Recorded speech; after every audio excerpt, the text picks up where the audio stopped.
ఏ కేక్‌కైనా సరే మెజర్‌మెంట్స్ అనేవి చాలా చాలా ఇంపార్టెంటు. మెజర్‌మెంట్స్ కరెక్ట్‌గా ఉంటే అది కప్ మెజర్‌మెంట్ కానీ, గ్రామ్స్‌లో కానీ కరెక్ట్‌గా ఉన్నాయంటే గనక మనకి పర్ఫెక్ట్ కేక్ అనేది బేక్ అయ్యి వస్తుంది. లేదు మెజర్‌మెంట్సే కరెక్ట్‌గా లేకపోతే మనకి పర్ఫెక్ట్‌గా కేక్ అనేది రాదు.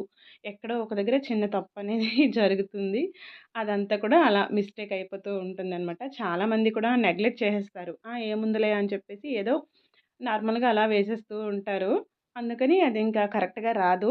సో, దాంతో వాళ్ళు డిసప్పాయింట్ అయిపోయి ఇంకా మరింకా దాని జోలికి కూడా వెళ్లరనమాట. అలా కాకుండా కరెక్ట్ మెజర్‌మెంట్‌తో ఒక్కసారైనా చేసి చూడండి. దాని రిజల్ట్ ఎలా ఉంటుందో చూస్తే మీకే అర్థమవుతుంది. నేనిక్కడ కప్‌లో కాకుండా గ్రామ్స్‌లో పెట్టి చూపిస్తున్నాను.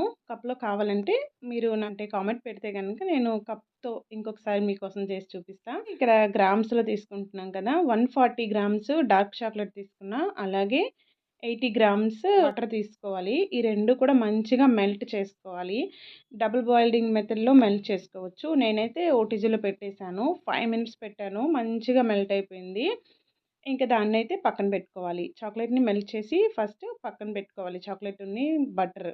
ఓకే. ఆ 2 కూడా పక్కన పెట్టుకున్న తర్వాత ఈలోగా మనకి చల్లగవుతుందనమాట. మనం ఈ మొత్తం అంతా ఫినిష్ చేసుకునేసరికి. నెక్స్ట్ మైదా పిండి మెజర్ చేసుకోవాలి. మైదా పిండి అనేది నేను 90 గ్రామ్స్ తీసుకున్నా. అండ్ 10 గ్రామ్స్ వచ్చేసి కోకో పౌడర్ తీసుకోవాలి. ఇలా మొత్తం కలిపి 100 గ్రామ్స్ అనమాట పిండి. చూడండి ఇక్కడ కోకో పౌడరు 10 గ్రామ్స్ అలాగే మైదా పిండి 90 గ్రామ్స్ అంటే మొత్తం కలిపి 100 గ్రామ్స్ ఇక్కడ మీకు చూపించేస్తది క్లియర్‌గా చూసేయండి. కోకో పౌడరు మంచి బ్రాండ్ తీసుకోండి బావుంటుంది. నేను ఫస్ట్‌లో విక్కీఫైడ్ అనేది తీసుకున్నా. అది ఫినిష్ అయిపోయింది. మళ్ళీ ఇక్కడ ఈ తమిళనాడొచ్చాక అది నాకు ఇక్కడ లూజ్‌గా దొరికిందనమాట. అలా ప్యాకెట్‌లో పెట్టి అమ్ముతున్నారు. బావుంటుంది. అదే మంచిదని చెప్పారనమాట క్వాలిటీగా. సో, అందుకని నేను దాన్ని తీసుకున్నా. అందుకేనేమో ఇంత టేస్టొచ్చింది బ్రౌనీకి. చాలా బావుంది.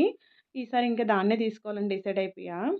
కోకో పౌడరు మంచి క్వాలిటీదుంటే టేస్ట్ అనేది ఇంకా బావుంటుంది. చాక్లేట్ కేక్స్‌కన్నింటికి కూడాను. నెక్స్ట్ మైదా పిండి, కోకో పౌడర్‌ని మంచిగా జల్లించేసి దాన్ని గూడా పక్కన పెట్టుకోండి. తర్వాత ఇక్కడ షుగర్ పౌడర్‌ని కొలుచుకుంటున్నా. షుగర్ పౌడరు మనకి 70 గ్రామ్ ఉండాలి. షుగర్ పౌడర్ 70 గ్రామ్ అలాగే jaggery powder, brown sugar, white sugar, brown sugar 2 use చేయాలి. అప్పుడే టేస్ట్ అనేది మనకి సూపర్‌గా ఉంటుంది. ఈ brown sugar 70 gram, white sugar powder 70 gram ఇలా మొత్తం గూడా 140 గ్రామ్ వేసుకోవాలి. వీటంతటిని గూడా మంచిగా మెజర్‌మెంట్ అంటే కొంచెం కూడా ఏది ఎక్కువైనా, ఏది తక్కువైతే మరి స్వీట్ తక్కువైపోద్ది. ఎక్కువైతే కొంచెం మనకి షుగరు అదనేది కొంచెం ఎగటగా ఉన్నట్లు ఉంటుందనమాట. సో, చూసుకుంటూ చేసుకోండి.